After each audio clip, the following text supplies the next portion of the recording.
reasons, Spain reaffirms its support for draft resolution L11 and we encourage states to adopt it by consensus. Thank you. Thank you.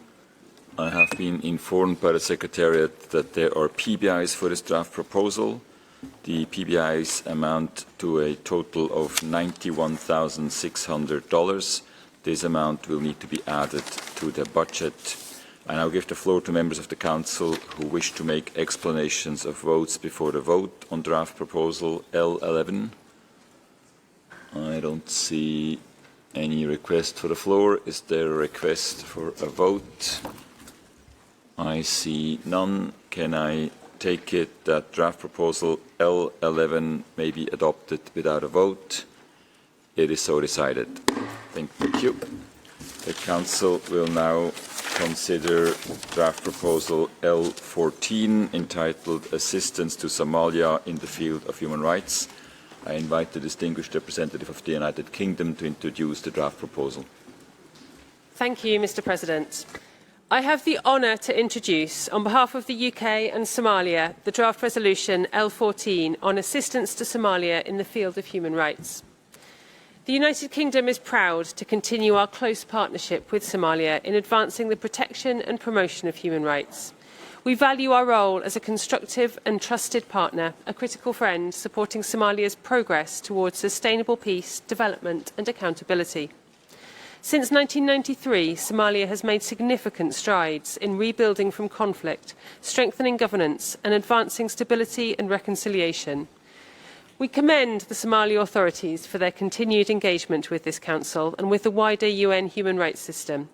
We also recognise that Somalia continues to face serious human rights challenges, but we welcome the government's willingness to confront these issues head-on, including through open and constructive dialogue here in Geneva. This resolution marks a historic step forward for Somalia. It transitions from a long-standing independent expert mandate to a new partnership with the Office of the High Commissioner for Human Rights. This evolution reflects Somalia's growing institutional capacity, its commitment to reform, and the maturity of its cooperation with the international community. We pay tribute to the independent expert who has provided vital support and scrutiny. The new arrangement is focused on supporting Somalia's own national human rights priorities and includes continued monitoring and public reporting. This balance of partnership and oversight remains essential to sustain progress. We particularly welcome Somalia's commitment to establish a fully independent National Human Rights Commission, a vital institution to safeguard rights, promote accountability and give voice to all Somalis. Finally, we believe Item 10 mandates must evolve in line with the needs and aspirations of the countries concerned. We should continue to think creatively about how technical assistance and capacity building can most effectively support national ownership and lasting human rights progress. We look forward to the Council's support for this resolution. Thank you.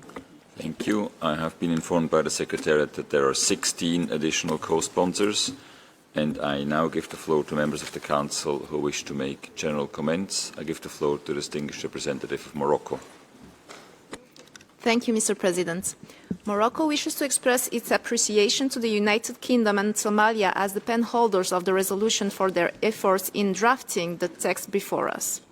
My delegation wishes to commend the great strides made by Somalia in the field of protecting and promoting human rights, notably the forthcoming establishments of the National Independent Human Rights Commission, as well as the important work of the National Mechanism for Reporting and Follow-up. The draft resolution duly reflects these important developments and requests OHCHR to provide technical assistance and capacity building to Somalia with a view to further improving the human rights situation in Somalia. Therefore, Morocco supports this draft resolution and calls upon all member states to adopt it by consensus. Thank you, Mr. President. Thank you. I give the floor to the distinguished representative of Qatar. Sayyid al-Rais. Thank you, President. Somalia is facing many challenges that are affecting its stability and peace, and also human rights. That's why it is necessary for the international community to show solidarity vis-à-vis Somalia by providing technical assistance and capacity building in keeping with the country's needs. That is why it is necessary to support the efforts being made by the government of Somalia with a view to consolidating human rights and ensuring it can respect its international obligations. This draft resolution reaffirms such an approach because the Somali government will cooperate with various bodies with the support of the international community in order to implement a set of measures for promoting human rights. These include the project for the transition of development 2025-2026, and this should build on what has already been achieved and also the implementation of Council resolutions. The draft resolution also calls on the Office of the High Commissioner to continue to work with the government of Somalia and also other UN entities alongside the National Human Rights Committee in Somalia.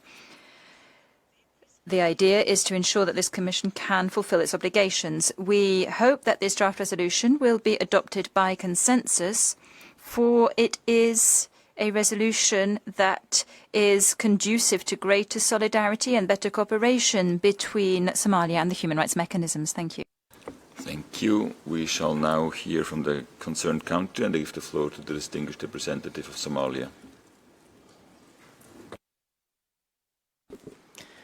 Mr. President, Excellencies, distinguished delegates, on behalf of the Federal Government of Somalia, I wish to express our deep gratitude to the United Kingdom as a pen holder and to all member states and the partners for the sense of collaboration that has guided this resolution from informal negotiation to this adoption process.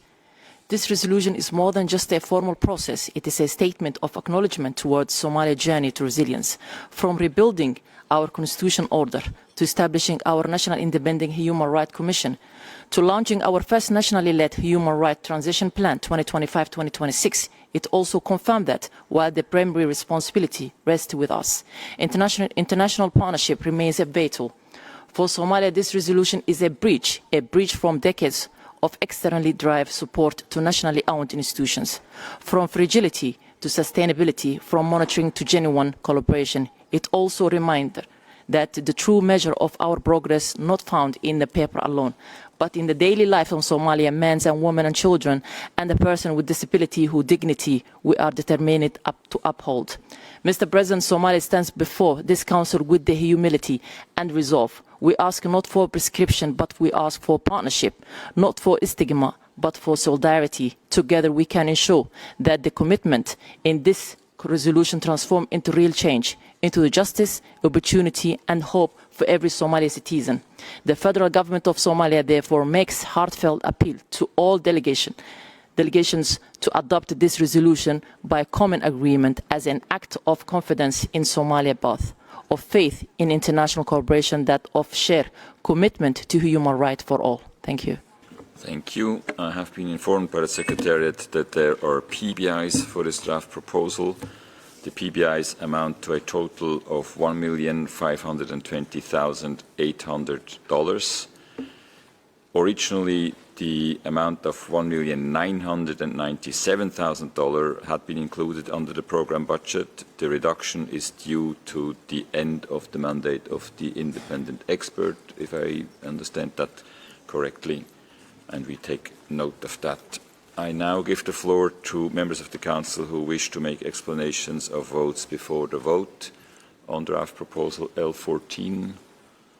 I don't see any requests for the floor. Is there a request for a vote?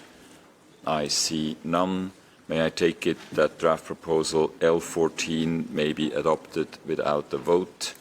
It is so decided. Thank you very much.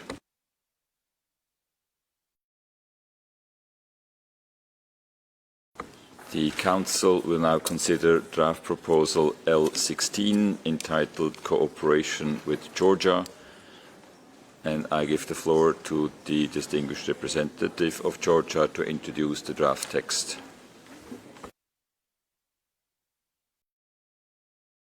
I have the honor to introduce the draft resolution entitled Cooperation with Georgia, which draws Council attention to the ongoing and worsening human rights situation in Georgia's Abkhazia and Tkhinvali regions occupied by the Russian Federation. The illegal occupation of Georgia's sovereign territory persists, as does Russia's flagrant disregard for the EU-mediated 12 August 2008 ceasefire agreement. Russia continues its illegal presence in Georgia's two indivisible regions, while taking steps towards de facto annexation via integrating them into its political, economic, military, social and judicial systems. Both the European Court of Human Rights and the International ICC have confirmed Russia's occupation, effective control and responsibility over human rights violations in these territories. The human rights situation is deeply troubling, with violation of the rights to the life, health, property, torture and ill treatment, ethnic discrimination, denial of education in the Georgian language, restrictions on freedom of movement, arbitrary detentions and kidnappings, just recently exemplified by the detention of 5 children by the occupation regime in Tkhinvali. The justice still has not been served for the deprivation of lives of David Basharuli, Giga Othozoria, Archil Tatunashvili, Tamas Ginturi, Vitali Karbaya, and death of the Irakli Karatskelia. The cycle of impunity continues to fuel further ethnically motivated violence. Russia is creating the basis to finally complete the ethnic cleansing that began years ago and ensure that no ethnic Georgian population remains in the occupied Abkhazia and Tkhinvali regions.